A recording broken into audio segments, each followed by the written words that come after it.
পরিবেশ রক্ষায় শুধু বৃক্ষরোপণ নয়, পরিচর্যাও জরুরি। মেয়র দীপক মজুমদার। পরিবেশের ভারসাম্য রক্ষা করতে কেবল গাছ লাগালেই চলবে না, সেই গাছকে বাঁচিয়ে রাখার দায়িত্ব সবাইকে নিতে হবে।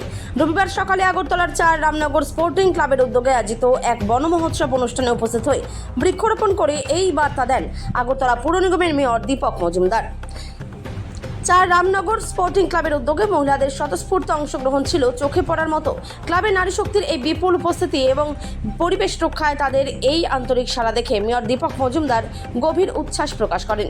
এদিনের এই বন মহোৎসব কর্মসূচিতে মেয়র ছাড়াও উপস্থিত ছিলেন ক্লাবের সভাপতি বাবুল রায়, সম্পাদক চন্দন চন্দ সহ ক্লাবের অন্যান্য মহিলা ও পুরুষ কর্মকর্তা এবং স্থানীয় বাসিন্দারা। পরিবেশ সচেতনতা বাড়াতে ক্লাবের এই উদ্যোগকে সাধুবাদ জানিয়েছেন সংশ্লিষ্ট সকলেই। ত্রিপুরা থেকে বিক্রম কর্মকারের রিপোর্ট, বিগ নিউজ বাংলা। পৌর নিগম অন্তর্গত 16 নম্বর ওয়ার্ডে এই শহরের বিভিন্ন ক্লাব স্পোর্টিং ক্লাবের থেকে বন মহোৎসবের অর্থাৎ বৃক্ষরোপণ অনুষ্ঠানের আয়োজন করা হয়েছে।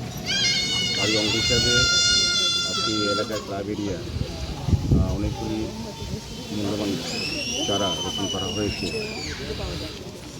উদ্দেশ্য একটি হচ্ছে পরিবেশের ভারসাম্য রক্ষা করার জন্য আমাদের কেন্দ্রীয় সরকার, রাজ্য সরকার এবং বিভিন্ন সামাজিক প্রতিষ্ঠান, ক্লাব, ব্যক্তি প্রায়শই এই ধরনের প্রোগ্রাম করে থাকেন। আমি বলবো যে প্রথমেই আমি স্পোর্টিং ক্লাবকে ধন্যবাদ জানাই।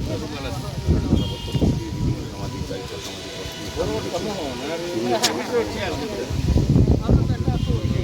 এই ধরনের বলবো যে আমাদের যশস্বী প্রধানমন্ত্রীও এটার উপর বিশেষ গুরুত্ব দিয়েছেন। তিনি আবেদনই সারা ভারতবাসীর কাছে যাতে গাছ লাগানো হয় এবং গাছ রক্ষা করার জন্য উনি একটা নতুন চিন্তাভাবনা শুরু করেছিলেন। তাকে সম্মান জানিয়ে বা ওনার বিষয়টাকে গুরুত্ব দিয়ে তারা দেশব্যাপী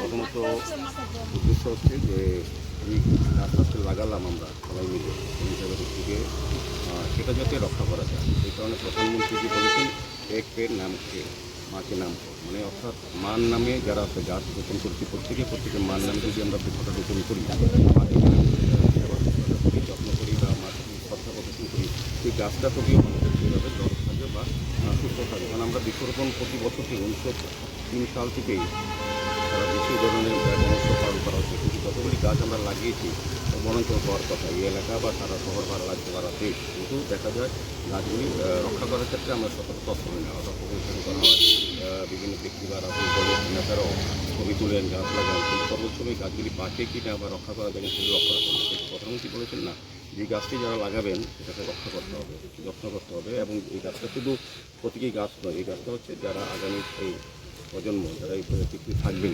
তাদেরকে সুন্দর সুস্থ পরিবেশ, দূষণমুক্ত পরিবেশ গড়ে দেওয়ার জন্য কিন্তু এই গাছটি লাগানো হচ্ছে। আমি স্পোর্টিং ক্লাবের কর্মকর্তা সভাপতি বাবুল রায়, আমাদের চন্দনচন্দ্র যিনি সম্পাদক সহ ক্লাবের বরিষ্ঠ কার্যকর্তারা, কর্মকর্তারা আছেন, বিভিন্ন স্তরের সদস্য। বিশেষ করে আমি ধন্যবাদ জানাই।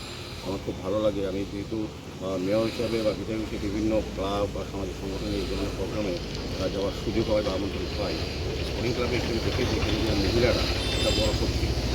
খুব সুন্দর লাগলো যে তাদের আজকে পোশাক এবং যে বিষয়বস্তু সবুজায়নের সঙ্গে তাদের মিল আছে। মনের থেকে খুব মানসিক তারা গ্রহণ করছেন এই উত্তর কোনো উৎসব যেটা বোঝা যায় তাদের পোশাক এবং তাদের যে অংশগ্রহণ। আমি স্পোর্টিং ক্লাবের যারা মহিলা সদস্যরা আছেন তাদেরকে ধন্যবাদ জানাই। তারা পশ্চিমবঙ্গ থেকে আরম্ভ করে বিভিন্ন অনুষ্ঠান তারা নিজেরাই করে থাকেন।